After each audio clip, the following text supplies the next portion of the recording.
ত্রয়োদশ জাতীয় সংসদ নির্বাচনের সম্ভাব্য স্বতন্ত্র প্রার্থী ও ইনকিলাব মঞ্চের আহ্বায়ক শরীফ ওসমান বিন হাদির ওপর হামলার ঘটনায় ব্যবহৃত মোটরসাইকেলটির নম্বর প্লেটের সূত্র ধরে এক ব্যক্তিকে আটক করা হয়। আটক ব্যক্তি মোটরসাইকেলটির মালিক। তার নাম আব্দুল হান্নান। তাকে ১৩ ডিসেম্বর শনিবার রাতে রাজধানীর মোহাম্মদপুর এলাকা থেকে আটক করা হয়। হত্যা চেষ্টায় জড়িত সন্দেহে র্যাব-2 হান্নানকে আটক করার পর তাকে পুলিশের কাছে হস্তান্তর করে।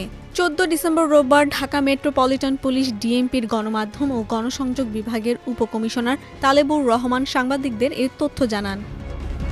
পুলিশ জানিয়েছে, গুলি চালানোর মোটরসাইকেলটির মালিক সন্দেহে হান্নানকে রাজধানীর পল্টন থানায় সোপর্দ করা হয়েছে। তার এই হত্যা চেষ্টার সঙ্গে কোনো সম্পৃক্ততা আছে কিনা তা বর্তমানে খতিয়ে দেখা হচ্ছে। ১২ ডিসেম্বর শুক্রবার বেলা ২টা ২৪ মিনিটে ঢাকার পুরানা পল্টনের বক্স কালভার্ট এলাকায় ওসমান হাদির ওপর হামলা চালানো হয়। পুলিশের বিবরণ অনুযায়ী হাদি একটি ব্যাটারি চালিত রিকশায় যাচ্ছিলেন। পেছন থেকে অনুসরণ করে আসা একটি মোটরসাইকেল থেকে এক ব্যক্তি তাকে লক্ষ্য করে গুলি করেন। অপরাধীদের চিহ্নিতকরণ এবং তাদের গ্রেফতারের জন্য পুলিশ জোর চেষ্টা চালাচ্ছে। ডিএমপি মিডিয়া সেন্টারে উপকমিশনার তালেবুর রহমান আরও বলেন, এ ঘটনায় শুটারকে শনাক্ত করা সম্ভব হয়েছে। গুলিতে আহত ওসমান হাদি বর্তমানে ঢাকার এভারকেয়ার হাসপাতালে চিকিৎসাধীন। তার স্বাস্থ্য পরিস্থিতি অপরিবর্তিত আছে।